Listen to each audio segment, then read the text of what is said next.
మీరు ఈ 6 గ్యారంటీలు చెప్పినా ఎట్లా ఉన్నాయంటే పంచపాండవులు మంచం కోలవలే ముగ్గురు అని 2 ఏళ్ళు చూపించిందట.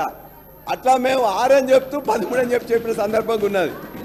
అవి 6 కావు 13 అంశాలు. 6 గ్యారంటీలో 13 అంశాలు. మళ్ళా 420 మేము అడగట్లే, ఈ 13 అంశాల గురించి అడుగుతున్నాం.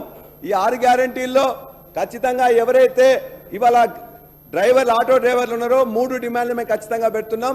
చనిపోయిన 21 మంది ఆటో డ్రైవర్లకు తక్షణమే వారి కుటుంబానికి 20 లక్షల రూపాయలు ఎక్స్గ్రేషియా ప్రకటించాలి.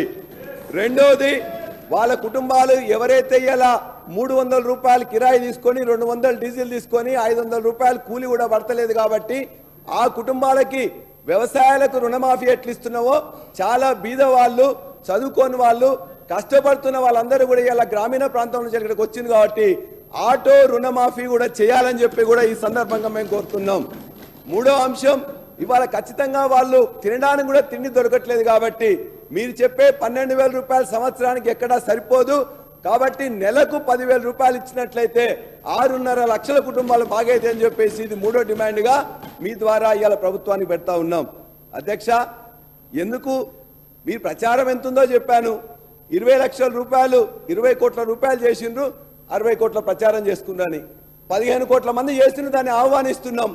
బస్సులు పెంచండి, వాళ్ళందరికీ మరింత సౌకర్యవంతంగా ఉండేటట్టు చూడమని చెప్పి కూడా కోరుతున్నాం.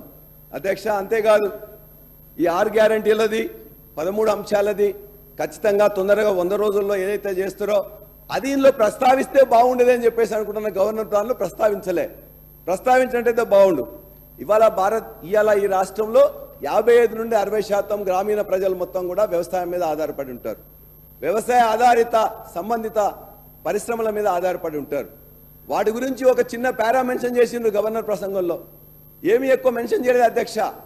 ఇవాళ దాని గురించి మెన్షన్ చేయని దాని గారి గురించి వారి యొక్క సభ్యులు కూడా మాట్లాడుతూ ఇక్కడ ఏమీ జరగలేదని 10 సంవత్సరాల్లో. అధ్యక్ష, 10 సంవత్సరంలో 2012లో 2014లో సాగు విస్తీర్ణం ఎంతున్నది, సాగు ఉత్పత్తి ఎంతైంది, ఉత్పాదకత ఎంతైంది, ఇవాళ రికార్డ్స్ మొత్తం కూడా తీసుకోండి అధ్యక్ష. నీతి ఆయోగ్ రమేష్ చంద్ గారు మొన్ననే ప్రవేశపెట్టిన దాంట్లో భారతదేశంలో తెలంగాణ నుంచి 10 సంవత్సరాల అధ్యక్ష, తెలంగాణ నుంచి రమేష్ చంద్ గారు నీతి ఆయోగ్ సభ్యులు వాళ్ళు ప్రవేశపెట్టిన దానిలో వారే చెప్పారు.